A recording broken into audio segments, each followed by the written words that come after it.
Today I'm going to tell you a story from my very own good old days. From back when I was in my 20s and I lived in Boone, North Carolina. I was attending Appalachian State University as a student of cultural anthropology and sustainable development. I had a lot of amazing, beautiful friends and incredible beauty spots to go to and opportunities to do fun things all the time. And I was recently going through a lot of my boxes of papers, and by some miracle, despite my life being completely trashed and losing everything numerous times over the past 10 years, somehow I found a bundle of papers from 1994 to 2001, and reading through them is starting to jog my memories of stories that I'd like to share with you here on my channel. My Kiona Thundersong stories, my Wild Human Chronicles. So, here it goes. Back in the day, I did not know how to drive. And I was scared to learn how to drive. I was really deeply terrified of going from being a passenger to being a driver. And so I was 25 years old and I did not know how to drive yet. Well, I had a boyfriend, a really cool man named Cedar, or Marcus. And his hobby was restoring Volkswagen vans. So, another friend of mine, a legendary friend I'll tell you more about, named Steve Two Sons, used to take me driving down all the back roads of North Carolina and Tennessee, just checking everything out. People's houses, mom and pop restaurants, antique stores, little orchards, just secret little spots that only an old-timer local would know about. And on these drives, we would keep our eyes open for a Volkswagen van, because that was my dream, to have one. Not only to have a vintage van like that, but to have the whole lifestyle that goes with having a Volkswagen van. It is a way of life, and it's a good way of life. I just even love the sound of a Volkswagen engine. It can just bliss me out so fast. So I found a van, and I named it Prajna, which is a word that I think means wisdom gained through mechanical experience, or wisdom gained through understanding how things work. And I named it Prajna because we bought it for $800, and we were told that it really needed to have its engine rebuilt and its transmission rebuilt. So I knew I was going to have to be making those repairs. And Cedar, my boyfriend, Marcus, was the guy who taught me how to drive that van, which was funny, and also helped me rebuild my engine, I think 3 times, and replace my transmission at least once, maybe twice. So I really loved this van. It was white with an orange stripe and an orange interior, and it was in good shape, perfect shape. And I put down nice carpet, cream-colored carpet, nice muslin, cream-colored curtains that I made, expensive Grateful Dead and psychedelic stickers, very artfully put in there. It smelled wonderful. It was a total refuge for me everywhere.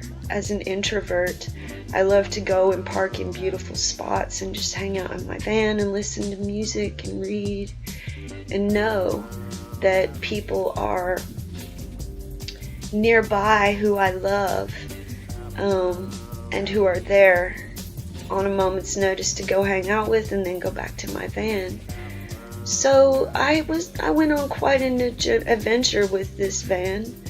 It was definitely part of my identity and part of my life.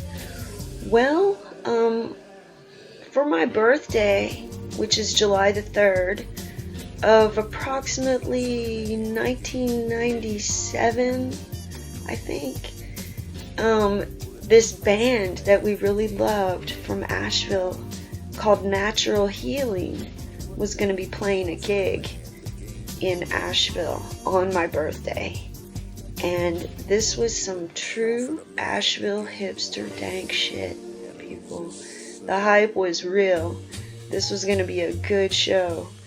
So I had just finished rebuilding the brakes on my van, and I had one part left, which was the master cylinder. That's all I had to replace. Everything else, the lines, the pads, the shoes, had all been replaced. So anyone out there familiar with Volkswagens is going to know what's coming. So I'm going down these steep mountain roads, just chilling to some Grateful Dead and some Bob Dylan. My son Taylor was sitting beside me. We're enjoying these steep mountain roads, 221 and 226 from Boone to Asheville. I didn't mean to get on 226. It was a mistake. And as I was going down 226, I suddenly lost my brakes. My pedal went straight to the floor, and I tried to pump it, and it was just slamming up and down because the master cylinder had given out and it wasn't putting any pressure in there for the brakes.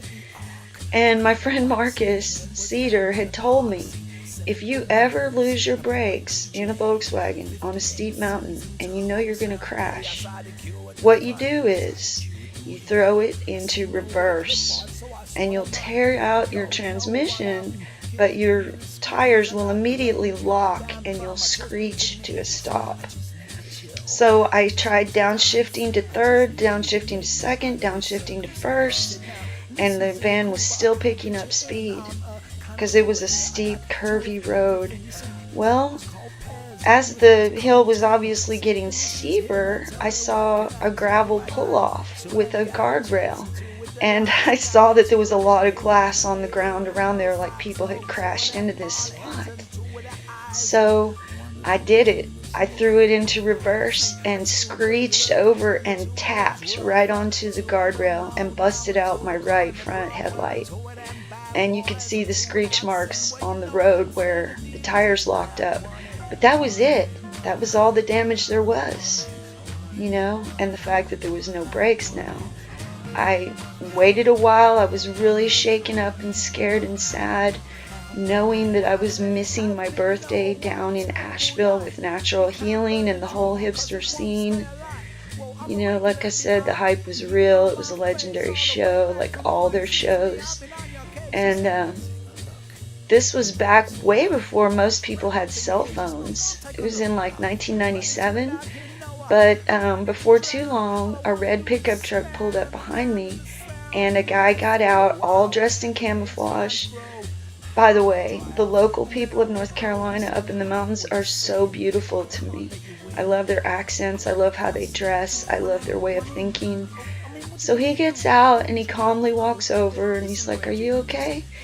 And I said, "Yeah." And he whipped out his cell phone and he said he would call the state troopers for me. And he did. And he also let me call AAA on his phone, which was the first time I ever used a cell phone. And it seemed really strange. So the state troopers came, made their little report. I never got a ticket in my life, and that's the only accident I've ever had in my life. Should have fixed the master cylinder, or I should have gone only on 221 or a different route. So it was a perfect little storm of circumstances to create this event.